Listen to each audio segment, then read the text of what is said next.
Кукмарада отличниклар слеты узды. Бәйрәм башланыр алдыннан кунакларга бизнес-проект күргәзмәсе оештырылды. Гимн яңгырады, Татарстан Республика һәм Россия дәүләт флагы күтәрелгәч слет башланып китте. Чара Татарстан Республикасы Мәгариф һәм фән министры урынбасары Илсур Хадиуллин, Кукмара районы башлыгы Сергей Дмитриев катнашында уздырылды. Аларның укытучыларга, укучыларга, әти-әниләргә карата яхшы теләк, рәхмәт сүзләре трибунадан яңгырады.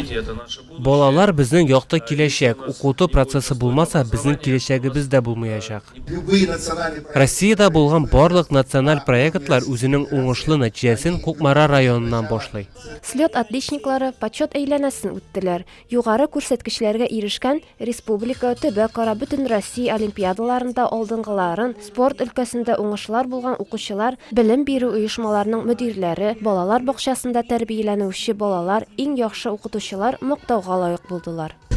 Эш вакытында чыгарылыш сыйныф укучылары минем күп булды. Алар барысы да югары күрсәткечләргә иреште, төрле олимпиада, конкурсларда урын яуладылар. Безнең эшләгән эшләребезне күргән, бәяләгән өчен мин бик шат. Киләчәккә ул безгә мотивация бирәчәк. Әти-әниләр чын күңелдән укыткан, белем һәм тәрбия биргән укытучыларга баш иеп, рәхмәтләрен белдерделәр.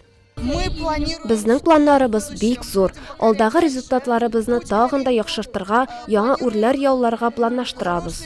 Катнашучыларга рәхмәт хатлары, истәлекле дипломнар, акчалата бүләкләр бирелде, укытучылар өр-яңа ноутбуклар белән бүләкләнде. Адилә Сабирҗанова, Руслан Мубаракшин, Марат Сабирҗанов, Татарстан яңалыклары.